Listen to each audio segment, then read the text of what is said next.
Good evening and welcome to another introductory session of the high school biology classes that we are conducting online through the online platform. I hope everybody is healthy, everybody is well.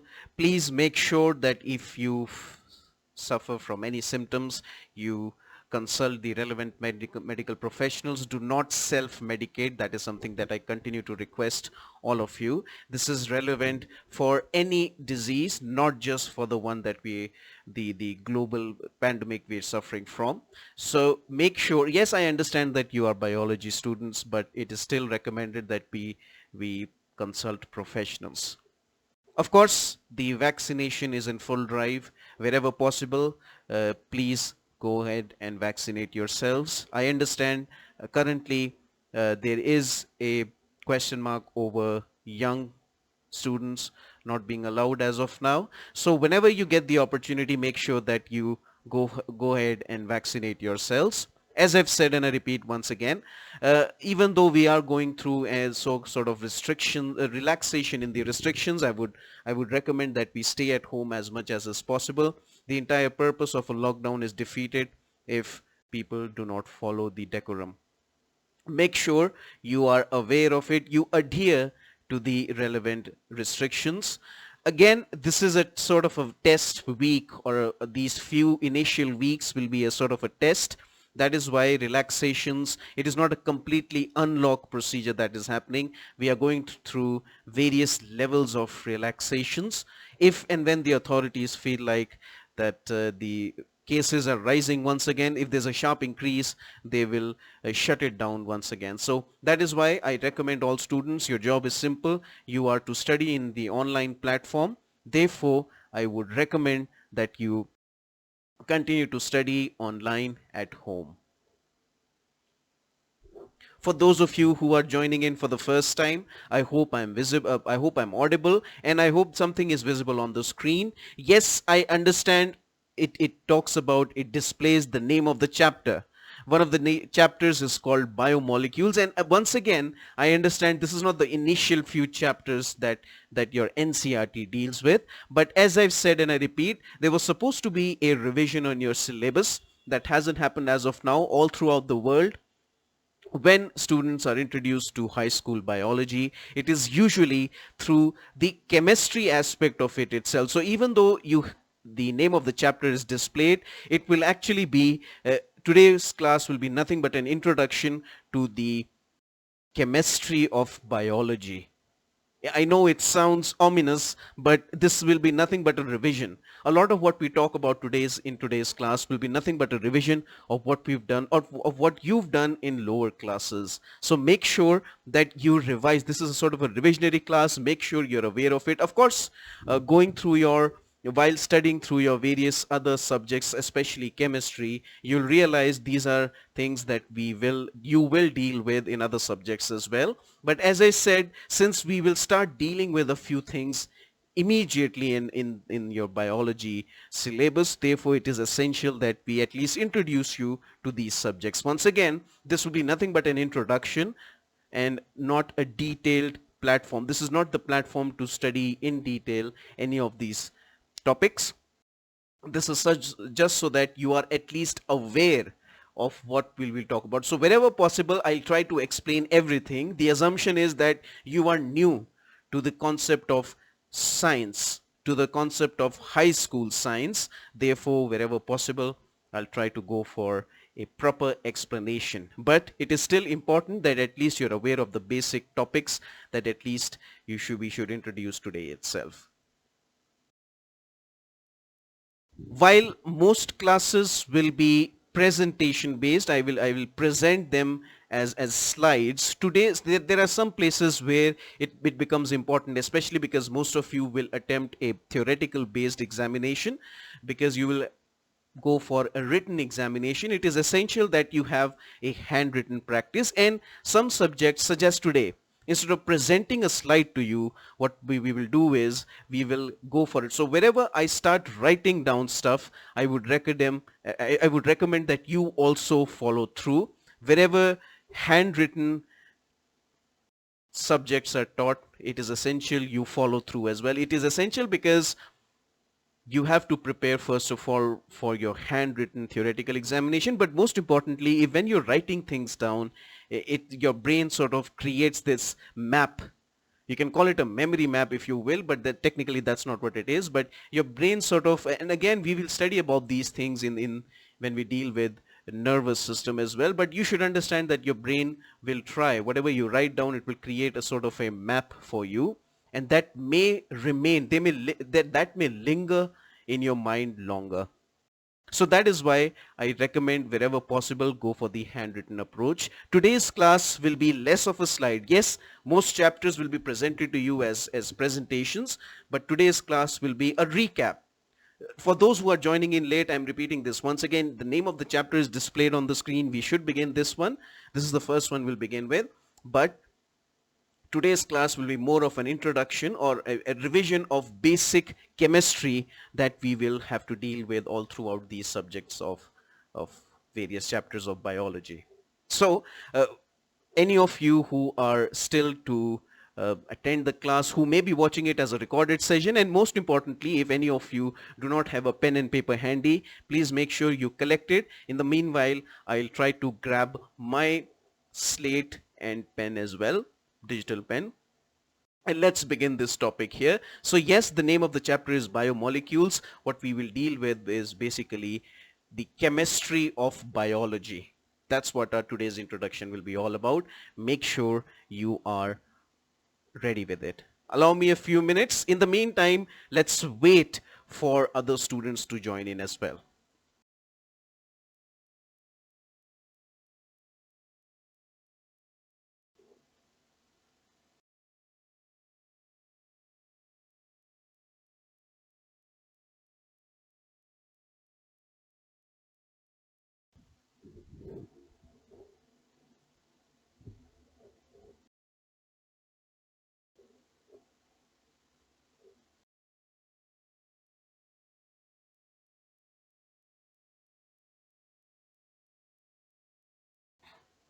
As I've said, and I repeat once again, this is for information for those who are joining in late. Yes, we will be discussing biomolecules. What is biomolecules? That comes later. We will, of course, every term, new term that is introduced to you has to be described as well, has to be defined appropriately. But before we do that, let's talk about what is considered as the chemistry of life. Once again, a lot of these topics, in fact, immediately you may have begun these topics in your chemistry classes in high school, but it is essential that at least I give you an introduction here. So when we deal with chemistry, we are dealing with matter. Matter. I hope everybody has a blank screen now. I will begin this presentation, or I will begin today's class now. Please make sure whatever handwritten procedures we follow, in every handwritten note is also written down as well. Please do not rely on the digital platform. Remember, your first and foremost priority is your theoretical examination. It is a handwritten one. To get back to the point here, everything that you notice, everything that has mass is called matter. Literally, that's how you define it. Matter is everything that has mass in it. Remember, there's a difference between mass and weight. Basically, weight is mass alongside the gravity, acceleration due to gravity, or how much the mass is pulled down by gravity. That is what is weight. In technical terms, we deal with mass. Anything that occupies mass is called matter.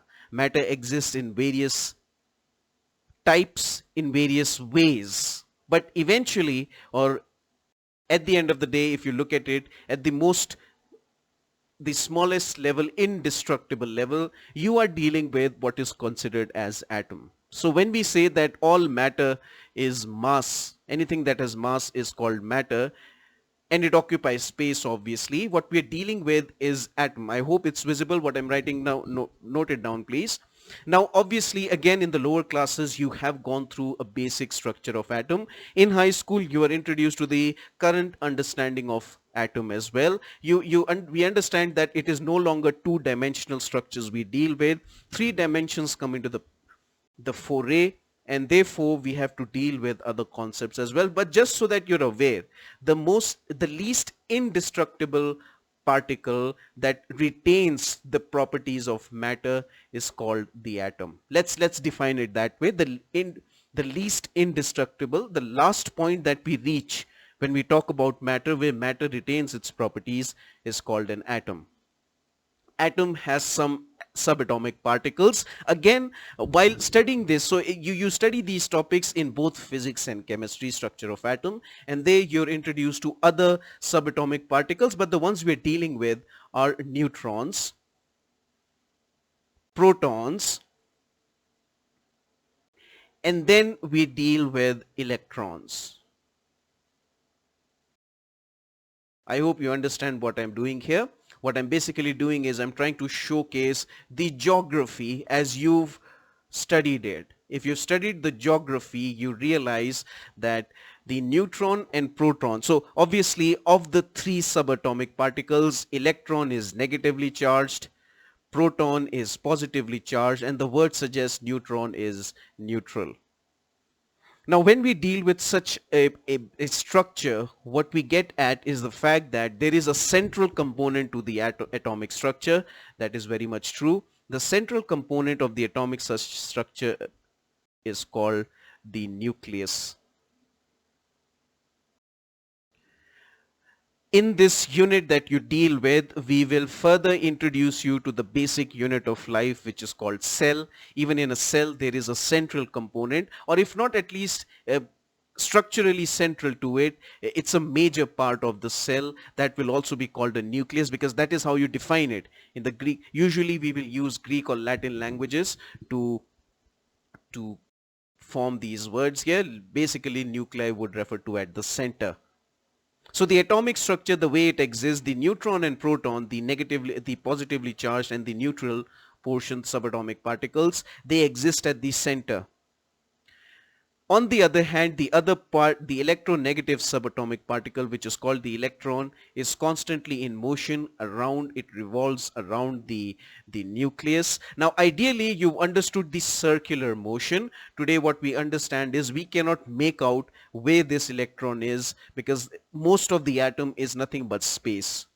Because of this, what we realize is the fact that these electrons, instead of pinpointing out the exact location, we try to look at the best scenario, the best cloud where it exists.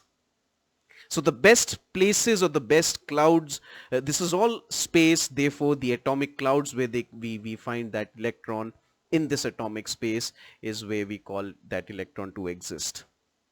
So yes, once again, I am just trying to provide you an introduction to the atomic structure, what you may come across as well. And the reason why it is essential we introduce now is because most of the initial, the chapter we deal with has to do with concepts such as atomic mass. While we deal with subatomic particles, you should understand that the electron has basically no negligible mass. The mass of the atom, since most of atom is nothing but empty space, therefore it is the particles, subatomic particles, that provide it with the mass, and therefore to calculate atomic mass you talk about the neutron and the proton. Therefore neutron plus proton is what is providing the atom with its mass. It is a combination or an addition of both. Therefore, the atomic mass of the atom is decided by the nucleus itself. Similarly, there is another concept called atomic number. I hope what I'm writing at the bottom of the screen is visible. If some of you cannot view it, it is important that you mention it to me. Atomic number technically is the number of protons that exist in the atom.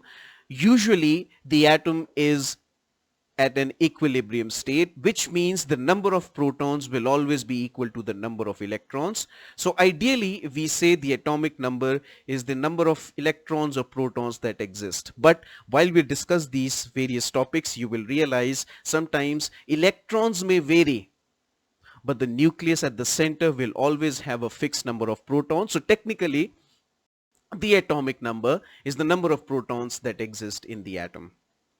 They will always be fixed because they form the central component called the nucleus. Now, if you understand these two phenomenon, you will understand the fact that you can always make out the number of neutrons present in an atom. Basically, it will be the atomic mass minus the atomic number. That will technically provide you the number of, or again, as I said, this is very basic information, what you've already done in lower classes. The reason we have to do this is because I have to now further explain the concept of interaction between atoms. I hope this much is clear. I'm moving on now. This is a very basic explanation of the structure of atom. If you understand the concept of atomic number and atomic mass, you understand the fact that atomic number can vary as well. And so first of all, you should know how you introduce this concept here. If matter is composed of the same type of atom, it is called an element. If matter is composed of the same type of atom, it is called element. For example, and therefore the abbreviations that we denote, the way we write down an element is also the way we write down the name of the atom. For example, if you're talking about the carbon element, then it will be denoted as the same C, uppercase C, for the element, for the atom as well. When we are noting down atomic number, it is always a subscript. I hope you understand what is subscript. So usually we write it towards the left, but you can also write it towards the right as well. So when denoting the atomic number, this is the protocol, you always denote it as a subscript. The atomic mass is always denoted as the superscript. Now these are not hypothetical numbers. This is the actual atomic number and atomic mass of the carbon atom or element, whatever you want to call it. And yes, there's a reason why I have chosen this one. The reason is very simple. This is the most important element. This is the most important atom that we have to deal with when we talk about biology. When we deal with life, it is entirely based on this element. So there are others that I will also explain, but this becomes the focal point of our studies. The study of carbon technically is what we deal with when we deal with biochemistry. In fact, once again I repeat, there's a major portion of chemistry in high school that you deal with. It is called organic chemistry. Organic chemistry, the word organic means derivative of living, derived from the living. Anything that is derived from the living is actually based on nothing but carbon chemistry. So organic chemistry is literally carbon chemistry. That is why most of my focus will be, and this is true for the chapter itself, almost the entire chapter that we deal with. This chapter can be vast, but because the portion of organic chemistry is taught to you separately, we won't deal with that portion of it. We will just introduce you to various molecules, compounds, etc. So atomic mass is always a superscript.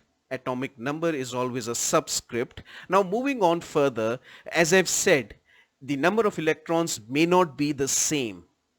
The number of electrons may not be the same. That can change as well, but that won't change the atomic number. Go by the logic that the atomic number is nothing but the number of protons.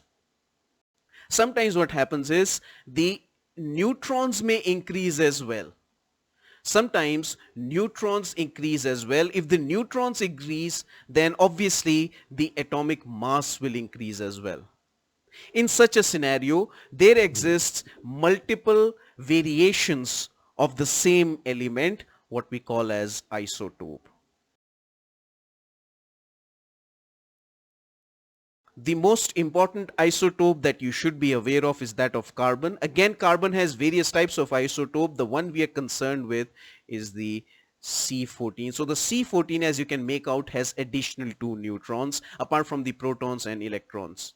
The atomic number won't change, but the atomic mass will change. This C14, let me just change the color here. This C14, I'm circling it with a red circle. Why? Because this is a very important isotope of carbon. Almost 99% of carbon that we notice in nature otherwise is the C12 regular variant. The C14 radioactive is a very minuscule part of the observation, but the reason why I've noted it down in red is because it is radioactive. Now you might ask, why is radioactivity important to us? First of all, what is radioactivity? Basically, this additional neutrons will decay, and when they decay, they will emit energy or particles, and you'll be shocked to know this decaying, this emitting of energy and particles may end up changing the element.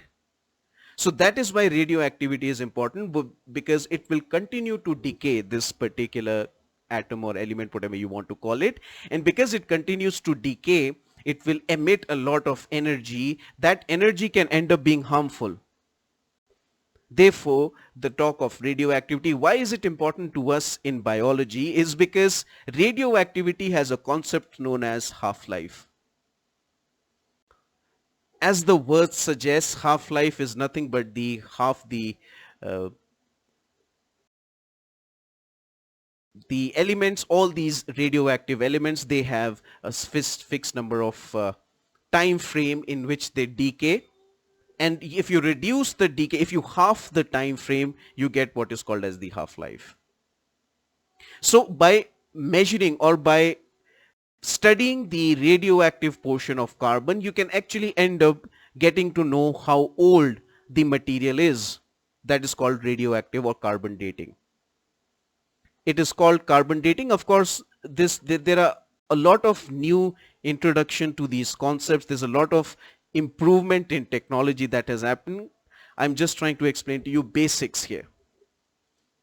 That is called carbon dating. That was one of the only techniques initially that was possible to get to know how old the biological material is. Almost all carbon-based life has some sort of radioactivity in it, because some sort of isotope exists.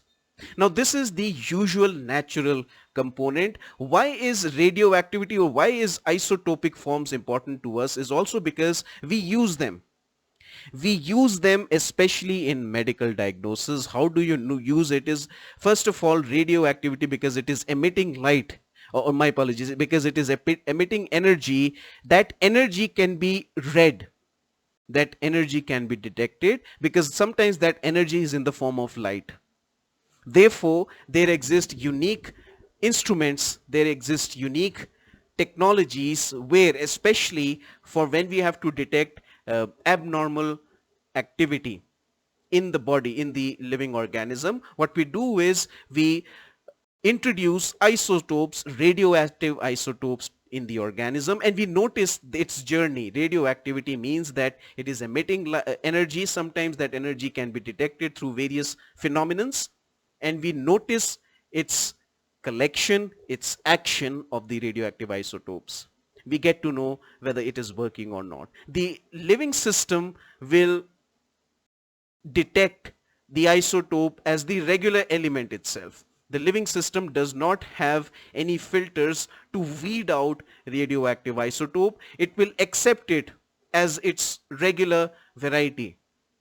That is why the C14 radioactive carbon is used up in the living system regularly.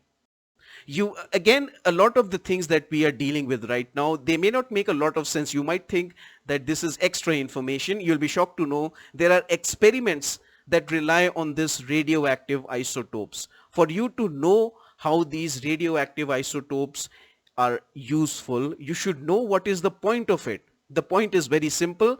If you use radioactive isotopes, they emit sometimes energy, they emit various frequencies of energies as well. Those frequencies can be detected. You can detect these frequencies by using various diagnostic tools such as X-ray.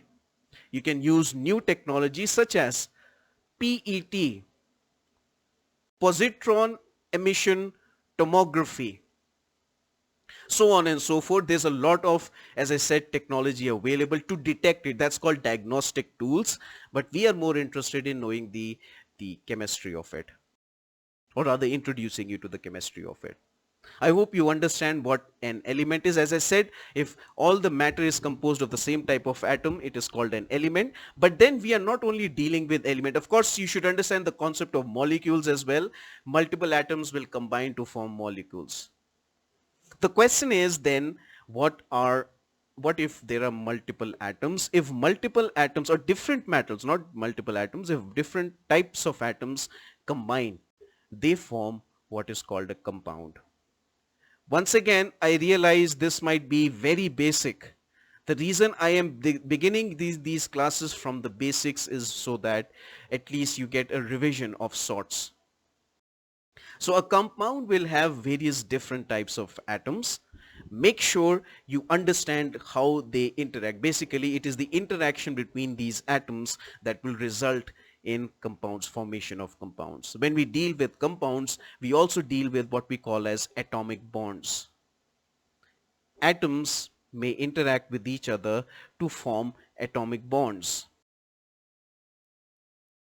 When we deal with atomic bonds, what we're dealing with is basically the concept of valency. To understand that, you should understand the fact that every nucleus and the electrons surrounding that nucleus are at what we call as a potential energy. Now again, for the purposes of understanding, we will continue to use this type of simplistic diagrams for the atomic structure. They are good enough for understanding, but when you deal with the atomic structure, you will realize these are invalid now. These two-dimensional atomic structures are invalid. You have to understand the concept of orbitals, so on, and shells, so on and so forth. In fact, the reason I'm introducing these words, orbitals and shells, is to make you understand that every electron in its space that it occupies, it has a certain energy. You can call it potential energy. It will remain in that space until and unless it receives some external energy. If it receives some external energy, it can jump.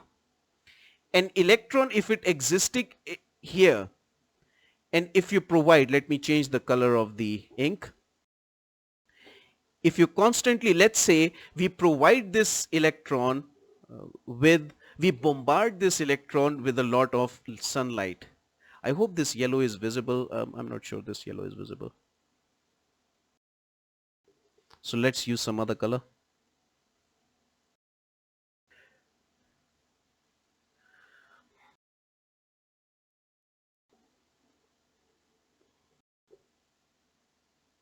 So let's say you bombard this electron with energy.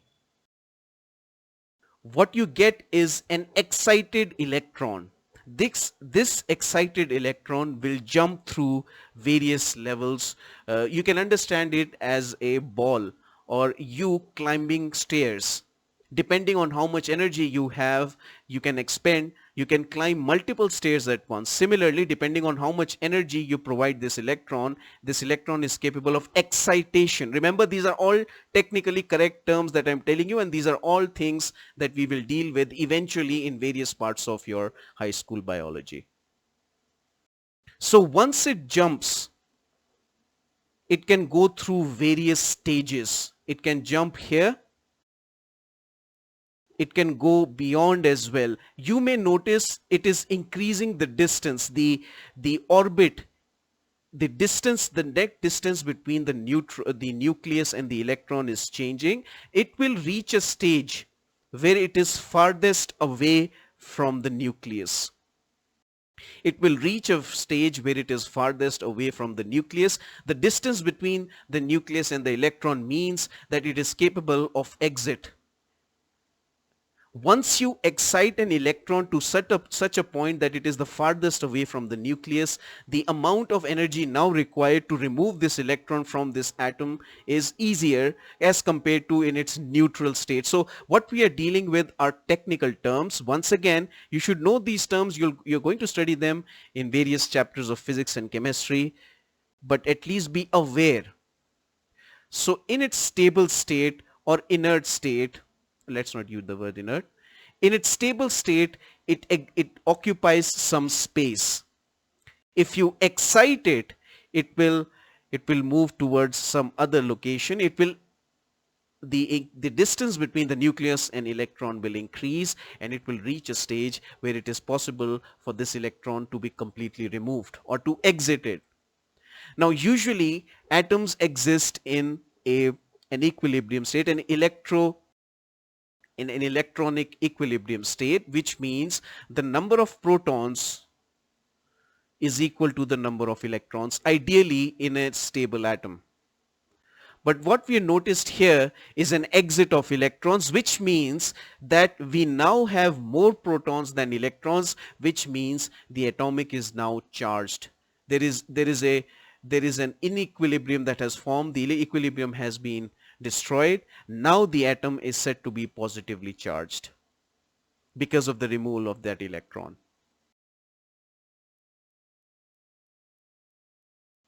There are various reasons why you would provide an electron with energy, as I said. So once again, for this electron to go back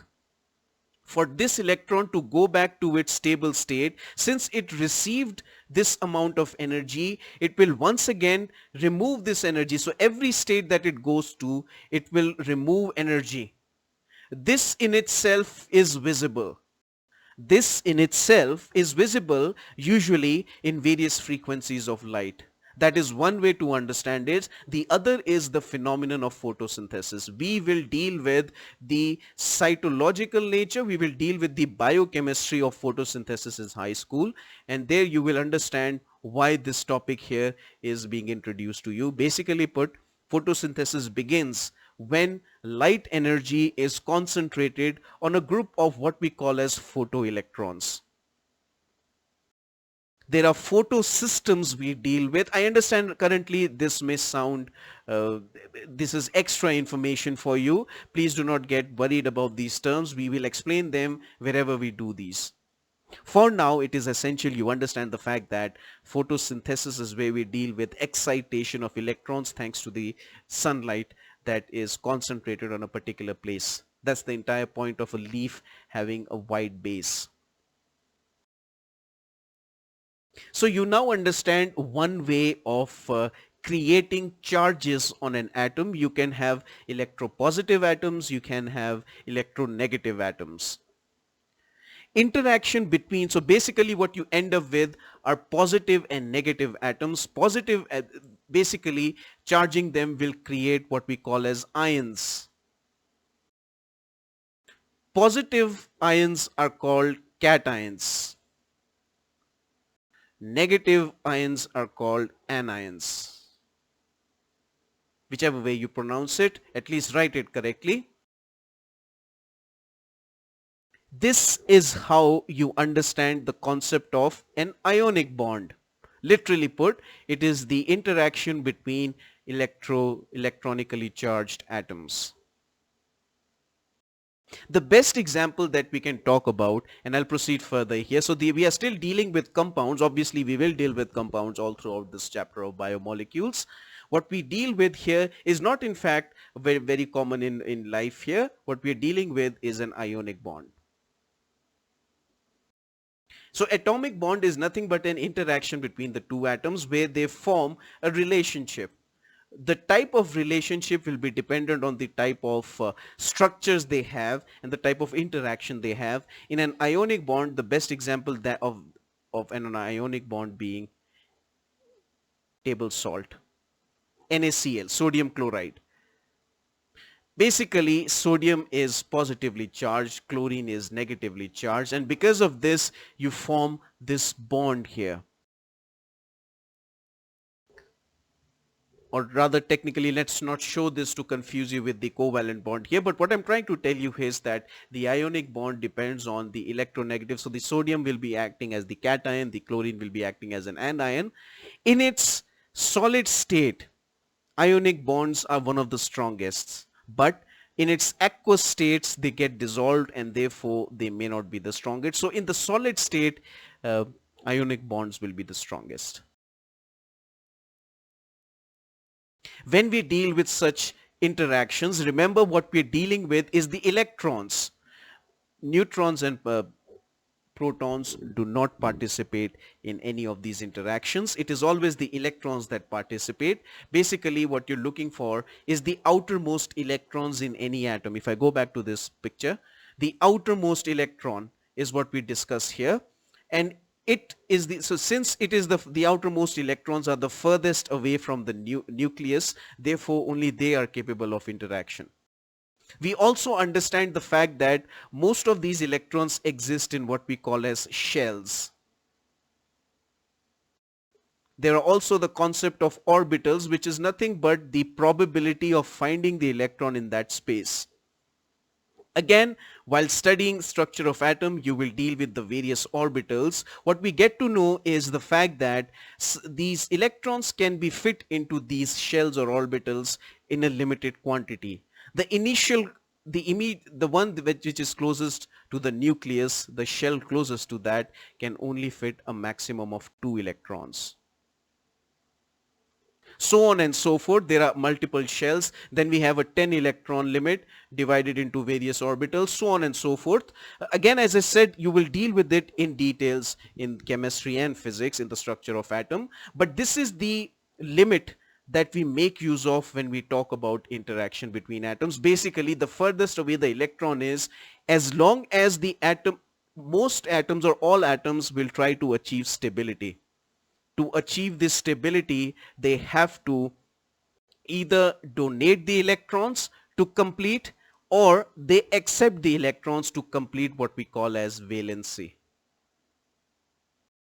So this is why it is essential to understand atomic bonds. We're basically understanding whether the outermost electrons, they are either being donated or other electrons are being received. This is one way of going for it, donation or receiving it. So in this scenario, in the scenario of ionic bonds, you deal with the sodium atom releasing 1 electron and the chlorine atom accepting it. That's why, because of the removal of 1 electron, sodium now becomes positively charged and chlorine accepting 1 electron becomes negatively charged.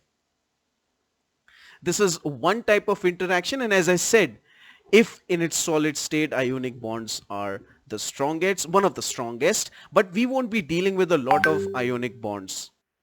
We won't be dealing with a lot of ionic bonds. What we will deal with is in fact another type of atomic bond, which is called a covalent bond.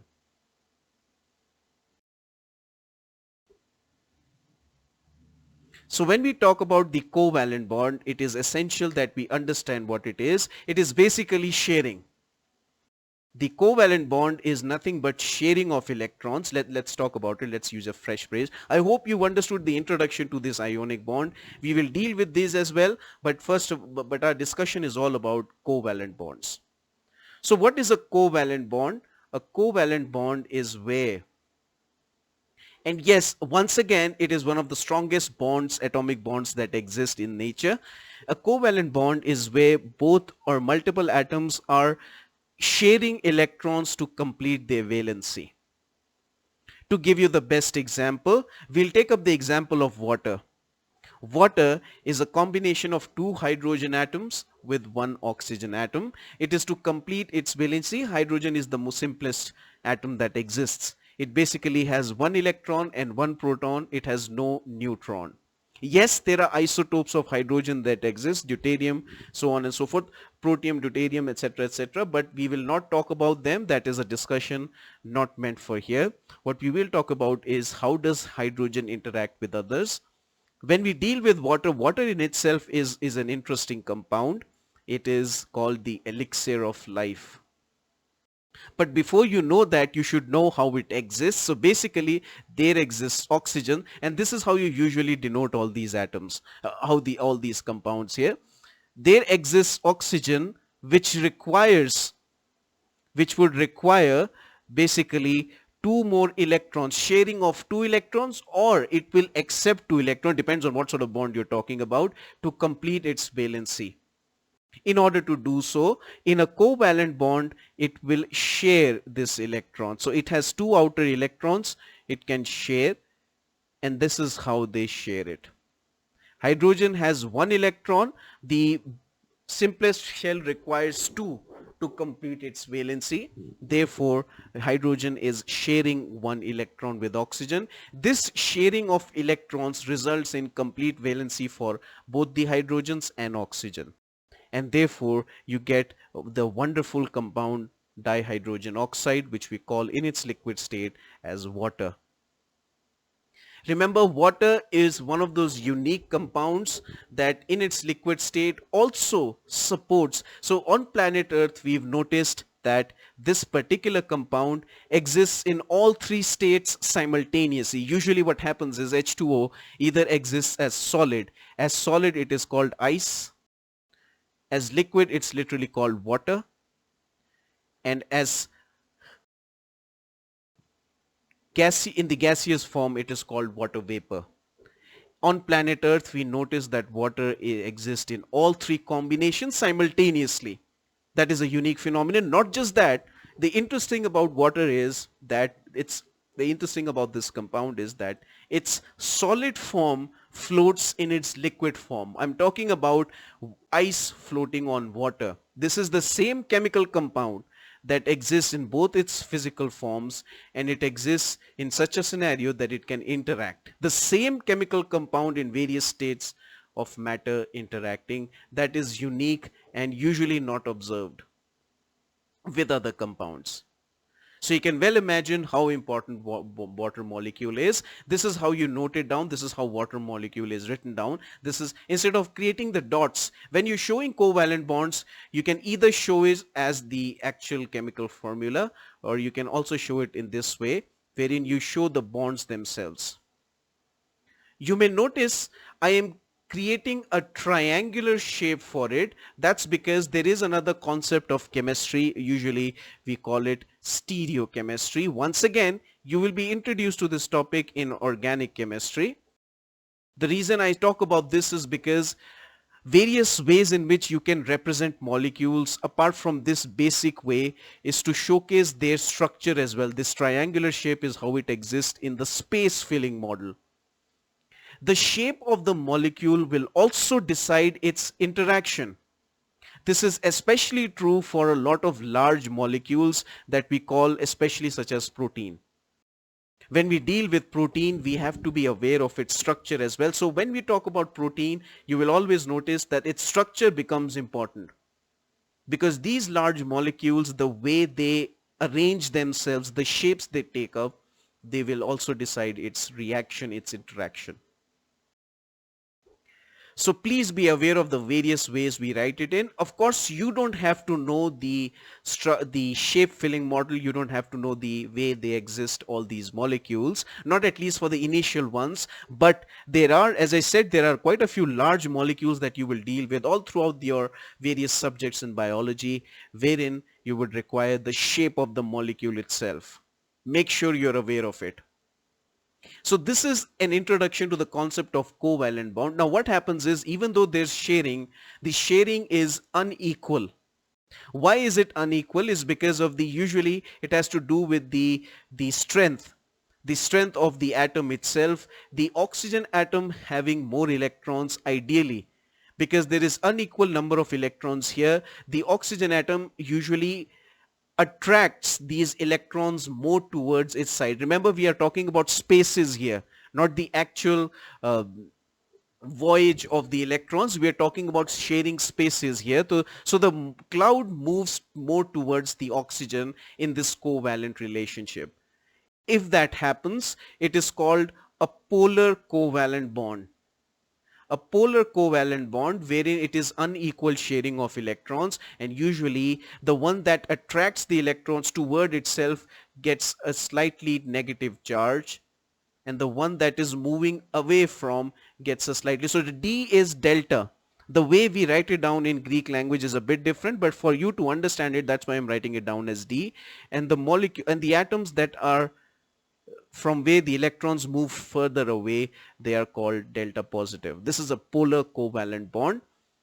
This electronic creation, this change in the charge is of importance, especially for hydrogen. What we've noticed is, because usually hydrogen, and this is true for the water molecule in general as well, what we notice is this electronegative and electropositive charge for the water molecule results in something known as another type of weak bond, which we called as hydrogen bond or hydrogen bonding. What is hydrogen bonding? Basically put, the various covalent bonds, they will attract with each other due to their various reasons, and they will form, especially true for hydrogen, they will form these. So when we denote hydrogen bonding, we usually denote it with dots. The delta positive will attract will delta negative, and this is usually in the vicinity. So what happens is the H of the another water molecule will be attracted towards this, and this will form like this. This will form a hydrogen bond. Once again, the reason I'm explaining this bond is because when we will study various molecules, you'll realize the hydrogen bond is very important for a lot of molecules. Hydrogen bonding is in fact one of the reasons for the various structures to exist as they are. In specifically, we will deal with hydrogen bonding in the structure that we call DNA. The biomolecule that we study, DNA, hydrogen bonding exists there. Without hydrogen bonding, its unique structure won't be formed. So this is how important introducing you to these topics are. I hope most of you are able to understand it. I hope most of you are able to recognize these things. Even if you were not aware of them, at least you've been introduced to them. So hydrogen, therefore, because of this polar covalency, can create this positive charge on the hydrogen, and therefore it can react with other negatively charged particles as well. Whenever water molecule can interact with other molecules, if there are well, I should use the word compound, if other compounds can interact with water, they are called hydrophilic. Again, these words are used to you can break them down with their Greek meaning. Hydro always refers to water, and philos refer to loving.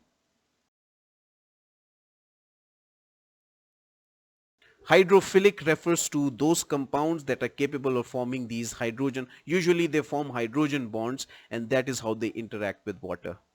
They don't have to dissolve in water. Understand that. There's a lot of large molecules that are incapable of dissolving in water. The best example is cellulose.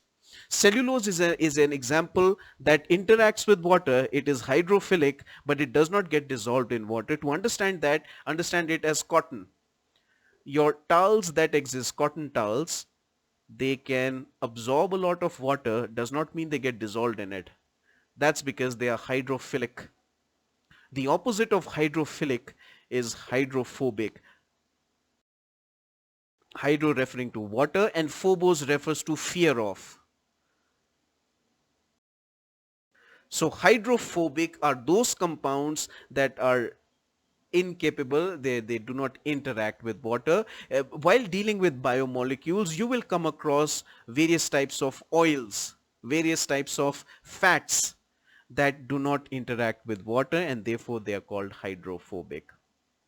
You might question, although I have not received a question until now, why are we discussing water so much when should be talking about covalent bonds? That's because, and I'll repeat this once again, water is called the elixir of life. I'll write it down, or let me use another. So water, H2O, let me write it down, is called the elixir of life. This is how you pronounce it. There are various places where we'll try to understand the origin of life itself. How did life begin on planet Earth? You'll realize for a long time, and the long time being almost 3 billion years, life could only exist inside liquid water. That is how important water is for life. Even now, when we have exited, when I say we, I meant terrestrial organisms, they have tried to move away from water. You understand very well that we cannot, there's a limited time we can stay away from water. We have to, at the end of the day, go back to water sources to quench our thirst, so on and so forth. So therefore, this particular molecule becomes very important. Its various characteristics become very important. I've already tried to explain to you the concept of hydrophilic and hydrophobic. Please understand, if not anything else, if you don't understand the chemistry of it, at least understand the meaning of these words. That's why wherever possible, I try to explain them.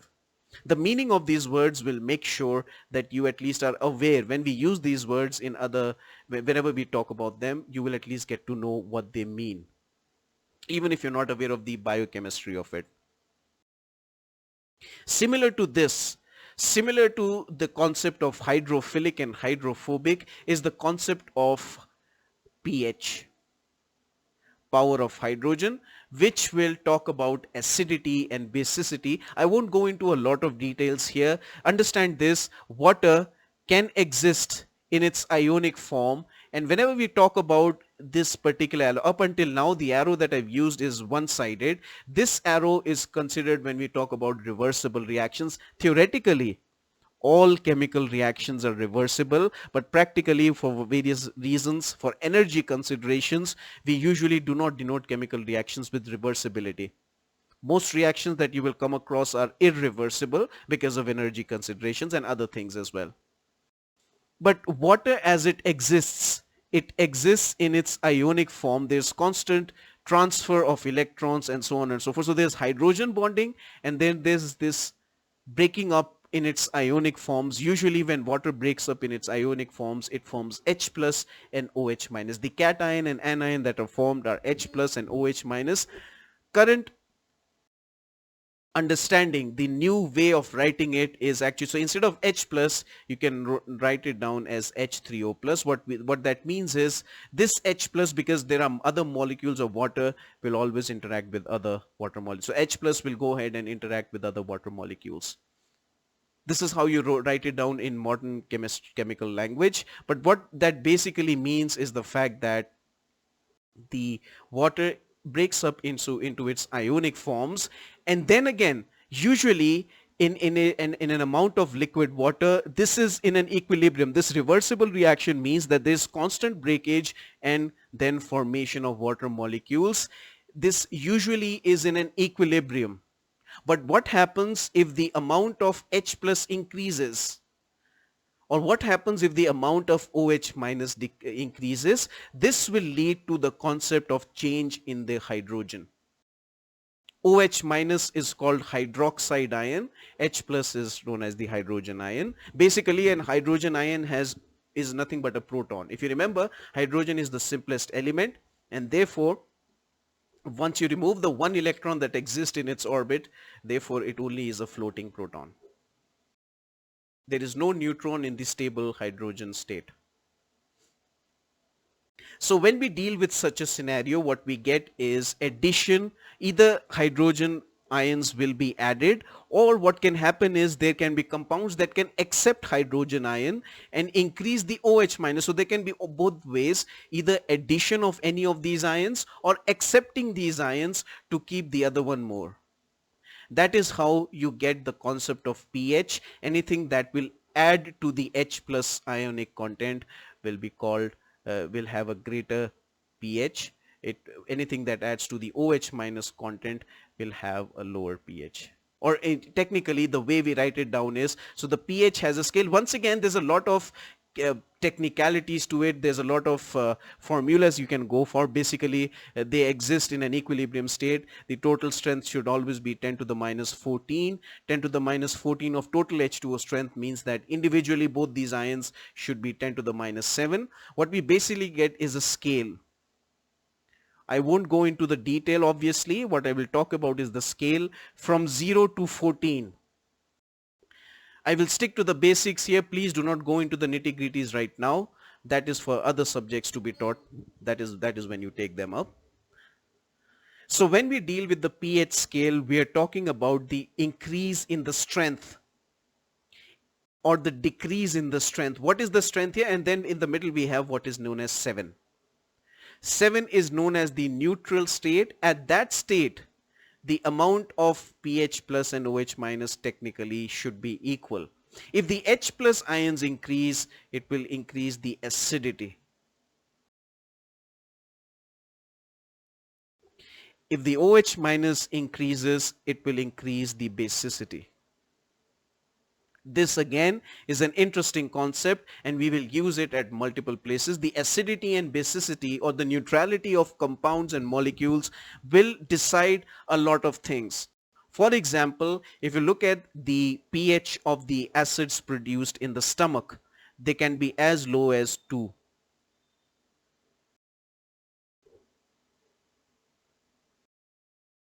Water, while being consumed by various organisms, is supposed to exist only in its neutral state at and around 7.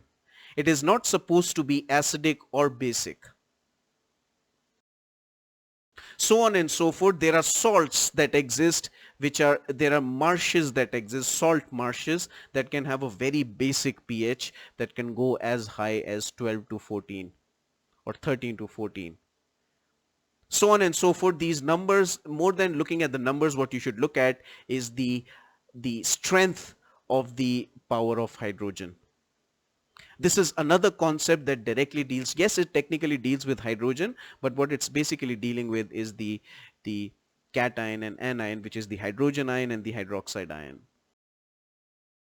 This will also be very useful to us. There are various places where we talk about, for example, in the chapter of, well, this is not directly related, initially we do not talk about it, but there is the concept of reproduction where we just talk about reproductive structures. There we deal with one reproductive structure being acidic. Basically the female entire duct system is acidic. To overcome it, the male gamete that enters this female duct system, so that it does not get destroyed in the acidity, has to be slightly basic in nature, so that this can be neutralized. This surface of the female reproductive system can be neutralized.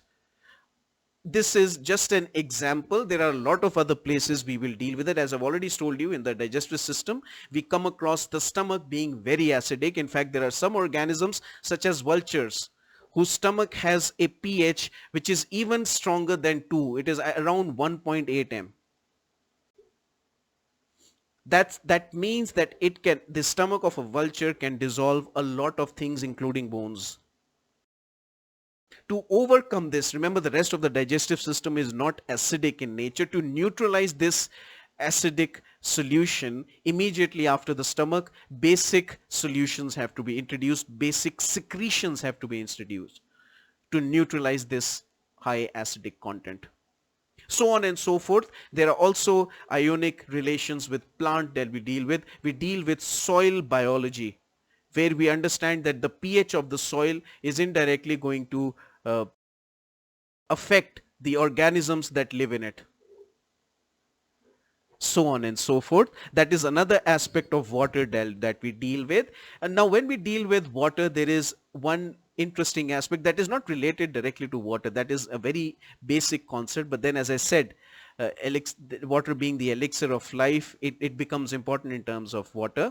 Basically, we are talking about solutions. The best example that we can come up with is water and salt. If you dissolve salt in water and mix it, remember you have to mix it. So salt is a solid state and water is a liquid state.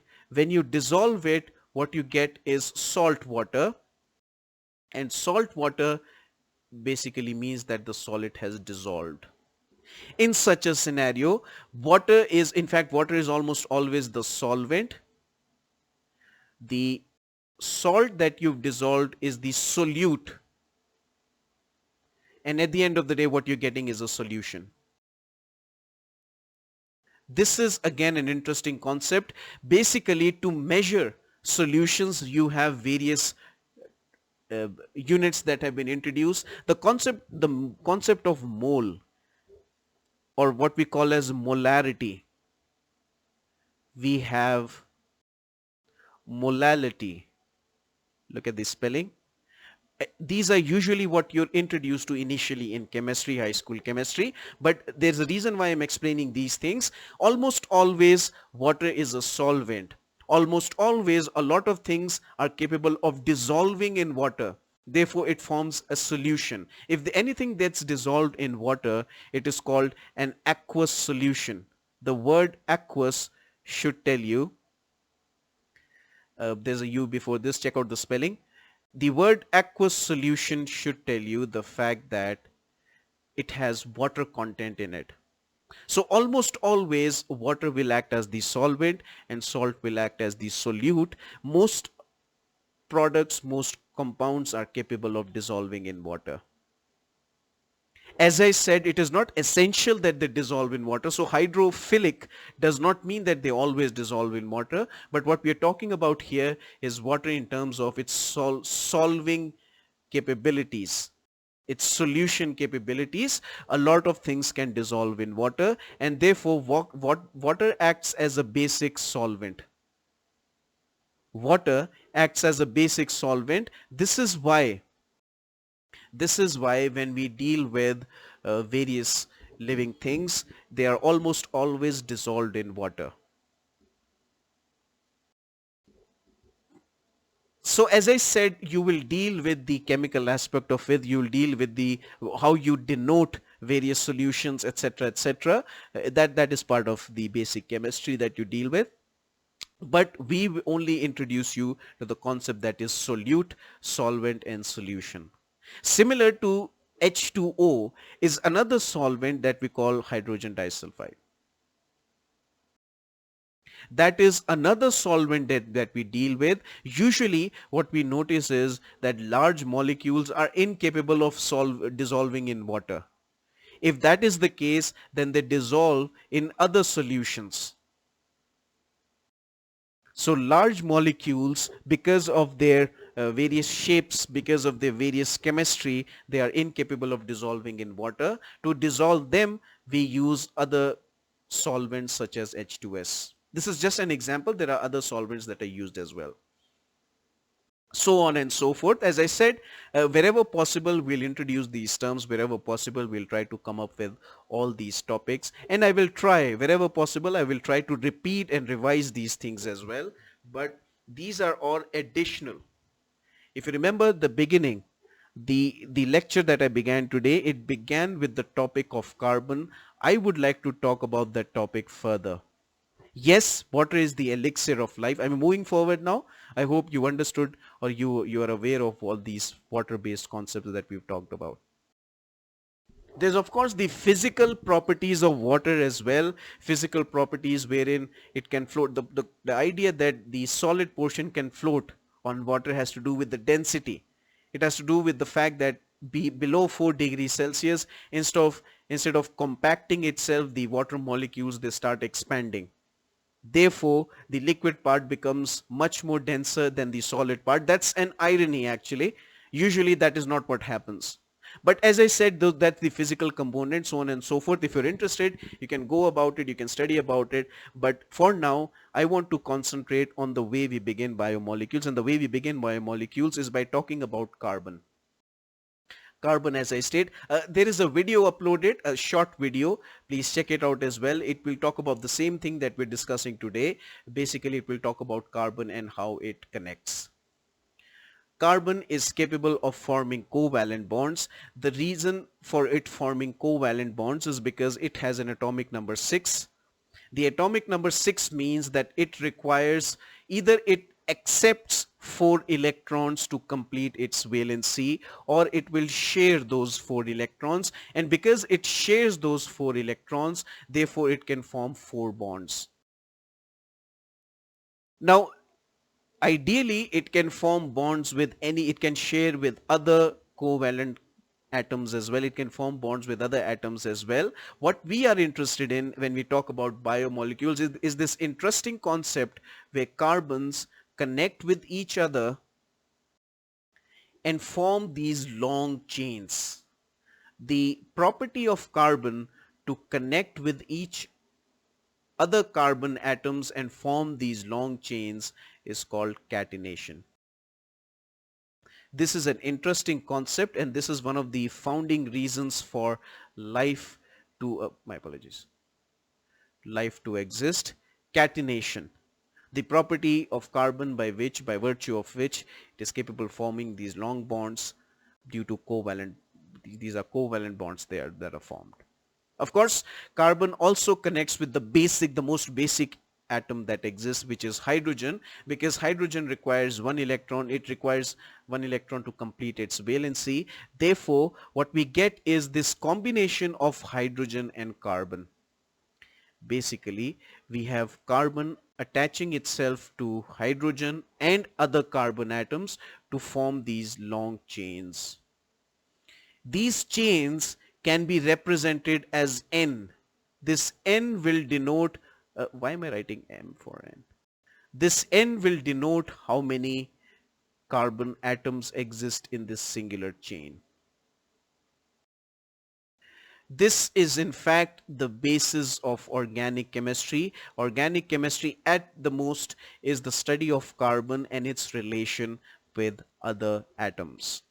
Yes, therefore, organic chemistry becomes the nothing but carbon chemistry, study of carbon and its relation with either other carbon atoms or other atoms of other elements. The combination of these carbon and hydrogen atoms and the molecules they formed, the compounds that they form, that will create a different unique study. It will create a set of chemicals that we call hydrocarbons. We are slowly and eventually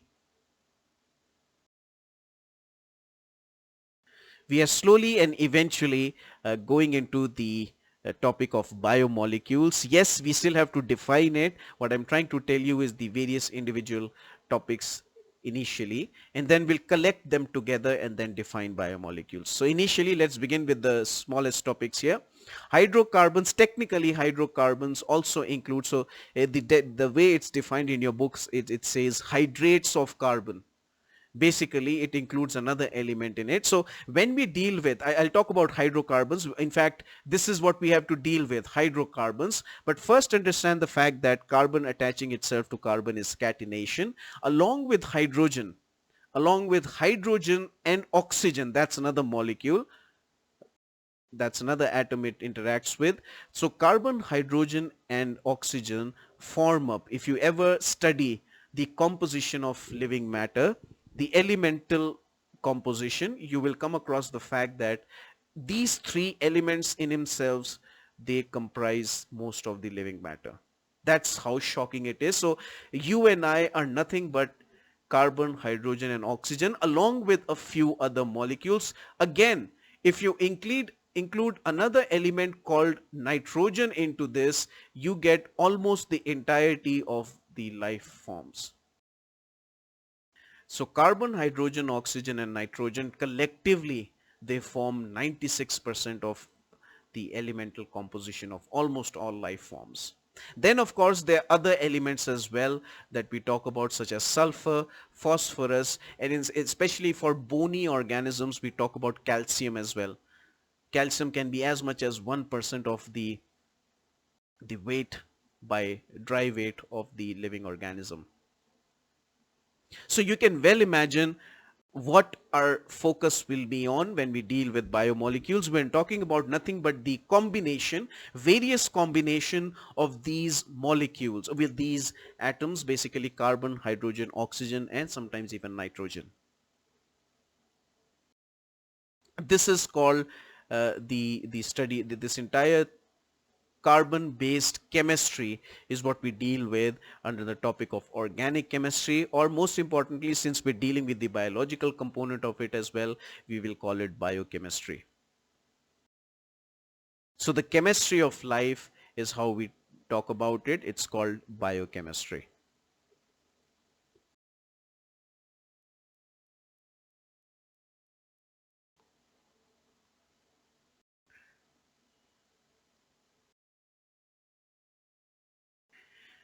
Now, when we deal with such a topic, what we are dealing with, as you notice, the carbon chain can be very long. In fact, there are some examples, there's some artificial created examples that can go as long as hundreds of carbons. We are talking about at the atomic level, remember that. Apart from this, there is also the concept of hydrogen bonding. These were covalent bonds that are being formed. So apart from that, even hydrogen bonds can be formed by these various molecules, and they end up creating very compact structures. These structures are what we are going to study, but when we deal with biochemistry, we should begin somewhere, and where we begin is the most basic the organic compound that we exist. So one carbon, to complete its valency, requires either sharing or addition of 4 electrons. While talking about covalency, or while sharing electrons, it can do that with hydrogen, creating what we call as methane. Methane is the most basic organic compound or biomolecule that exists. Methane in its ideal inert state exists as a gas. This gas, once again, it is essential you know it, the features of this gas. This gas is called a greenhouse gas. It is capable of warming. Globally, its inclusion in the atmosphere, because it constitutes a significant portion in the atmosphere, it is capable of keeping the earth warm. That's what the greenhouse gas means. Moreover, this gas is highly inflammable. Methane as a gas is highly inflammable, and that is why whenever we deal with the methane is also a major component of what we call as marsh gas.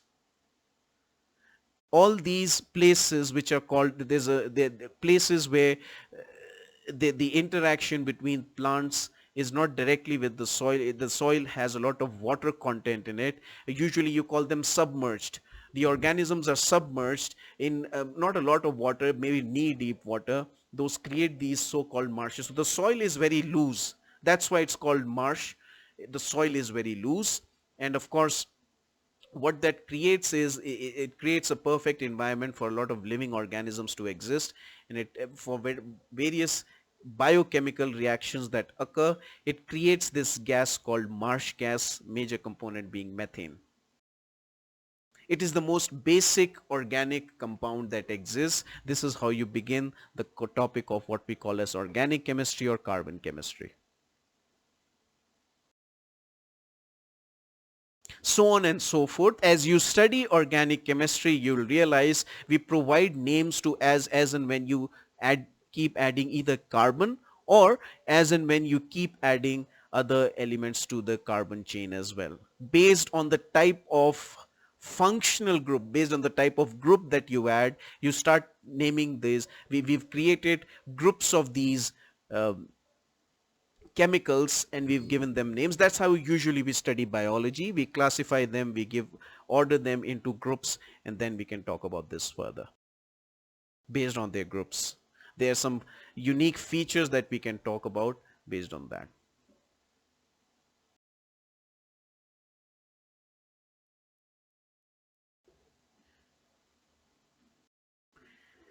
Now, while talking, so quickly before we finish off today's class here, before we end today's class here, since we are dealing with the topic of carbon chains, we should also understand that carbon can interact with itself. It can create covalent bonds with itself. Not only a single bond, it can create as much as 2 and 3 bonds. Technically, it should be capable of forming 4 bonds because it requires 4 electrons to complete its valency, but because of energy considerations, carbon with itself can only form 3 bonds. That's the maximum it forms. This is something you should know. So it's called a triple bond, and a double bond is possible within the carbon chain. That is something you should know as well. So carbon can form not only single bonds, they can share multiple electrons among itself. Those multiple electrons has an energy limitation. When you study these topics, orbital concepts, their energies, you will realize those energy consideration. But for now, at least understand that a carbon can form the maximum of 3 bonds with itself. It can also form 2 bonds. The more carbon creates bonds with itself, the more energy is required to break them down. Ideally what happens is these bonds can be broken down easily because these are unstable states. Remember, I've told you, and this is something very true, most molecules and atoms, they are capable of, they want to achieve their stable state. So even though more energy is required, because it is unstable, these triple and double bonded carbon molecules are unstable, therefore they want to revert back to their single bond state. This is an interesting concept. Once again, this will be handy to you once we deal with, especially when we deal with saturated and unsaturated compounds. But you should understand that to break this bond, single bond between carbon chains, it requires a lot of energy. It is difficult, but once this bond is broken, it also releases a lot of energy. So yes, energy is required to release this bond, and once you release this bond, you break this bond, a lot of energy is also expunged. This concept, so I'll put it further here. This concept where we break the bond of carbon, or let me not add the other bonds here, I'll use a different color. This concept where we break the bonds, we get energy as well. These carbons, if they're broken down, their bonds are, so if you notice, I'm trying to show you in its representative state. These are not technically correct chemical reactions. These are just to show you how they can happen. Along with this, what you get is a lot of energy. Now, why I'm stressing on this is because we will try to understand the concept of cellular respiration. In cellular respiration, that this is the concept that it uses. Every cell, the way it tries to get energy, it tries to retrieve energy, is to take up these carbon molecules and break their bonds. It will release this energy, and this is the energy that is utilized. So basically respiration is nothing but, cellular respiration is nothing but breaking of these carbon bonds in the molecule and utilizing the energy that is created.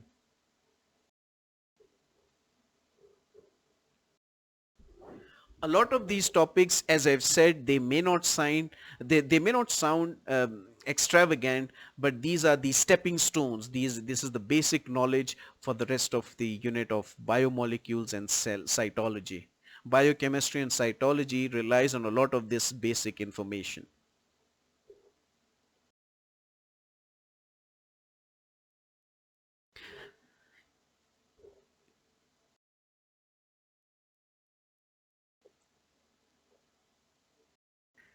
As I've said and I repeat, this is just an introduction, basic chemistry, concepts of chemistry that we deal with.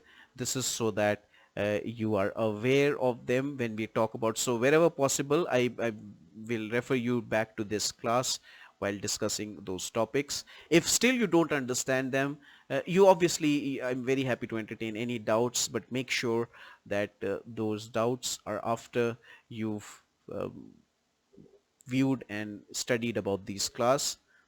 That is why this class is being undertaken in the first place, so that you are introduced to these topics.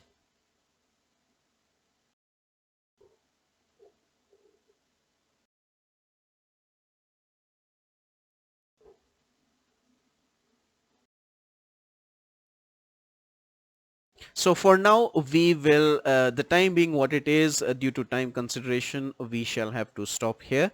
What we will do is, in the next class, we will begin the proper definitions, how your books define various terms, how your books talk about various types of biomolecules. What is biomolecules? How do you classify biomolecules? And what is those biomolecules collectively called in their various groups? We will talk about it. The entire chapter, as I said, it is not based on actual biochemistry. It is just an introduction to biochemistry.